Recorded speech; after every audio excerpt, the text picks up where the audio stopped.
day for you here in Toronto. What are your thoughts as you look back on the day?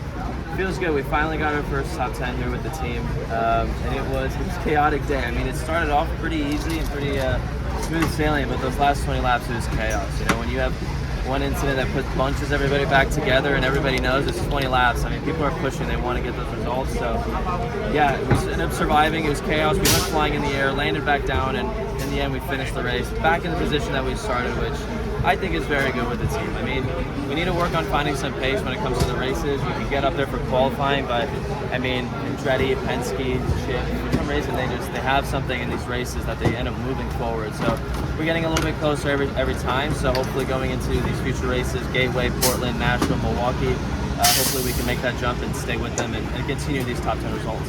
You see the race still taped out in that, and you're obviously this weekend with the bumps in Toronto. How is it feeling in that, and how are you progressing with that? Yeah, this weekend was definitely very tough on the wrist. You know, after Laguna was definitely like the biggest recovery. I'd say it was aggressive PT is what I'm going to call it, getting the hand back in form. And leading up to all these races, it was actually more like preparing for this race because I knew this one was going to beat it up. And I mean, it's a good thing we had that red at the end there. My hand was able to rest because, man, those last few laps, I'm not going to lie, the hand was definitely starting to hurt a little bit. So thankfully we survived. Hand got beat up a little bit more aggressive PT, gets to rest for 3 weeks, and then we're going to go into Gateway. You got a couple weeks off here and that, you know, the rest of that. What is that you and the team going to work on that you feel that you need to for that second half of the year?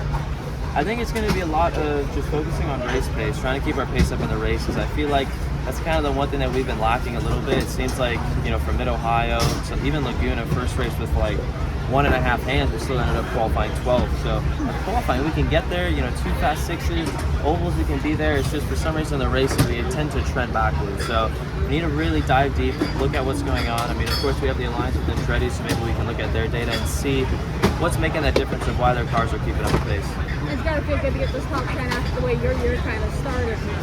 Yeah, it's been so up and down, and you know, since I've joined Iron Shank Racing, we've had, like I said, those really good qualifying results, but a little bit of unlucky here, a couple of mistakes here and there, just kind of coming back into it mid-season, and we should have been having top 10 results a bit earlier, but thankfully, at least now we got it in Toronto, and it feels really good. So yeah, hopefully we can keep this continuing for the rest of the season. Can I throw 2 final questions at you? First of all, the commentary booth was mentioning a lot all of the chaos that we've seen down at Turn 1 the past few years, and you know, whether or not the track design there is optimal or if there's room for improvement. Do you have any thoughts on that, given how hard this track is on drivers physically, and then throw something like that in on top? I mean, out of all the corners that are physical, that's the one that really isn't physical. It's just a very difficult corner. I mean, you're coming in, you're braking while churning, it's throwing the rear out, and then you have to try to get that power down while there's a wall coming up. So, I mean, the only way you can make it easier is, you know, you just open up the corner, make it a little bit wider, but now you're kind of coming into changing the track, you're making it just easier. So it's like, I get it, yeah, it's dangerous at times, but you're on a restart, you're cold tires, you made a mistake. And of course, when somebody, which is already a tight corner, and somebody makes it even tighter, you know, accidents are gonna happen. But I don't know if I'm really all for changing the track, making it wider, because you're just making it easier at the end of the day. Now, sure, we're not gonna have crashes, but everybody's gonna go through there no problem. There's gonna be no difference in lap time. Sure.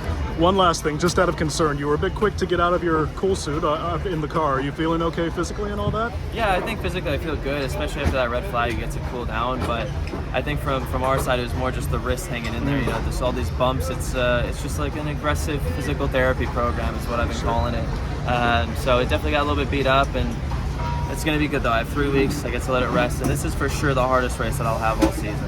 David Malukas, thank you very much. Thank you. Hey, it's Tony Donahue from Frontstretch.com. If you like this video, don't forget to subscribe and return to our channel for more racing content.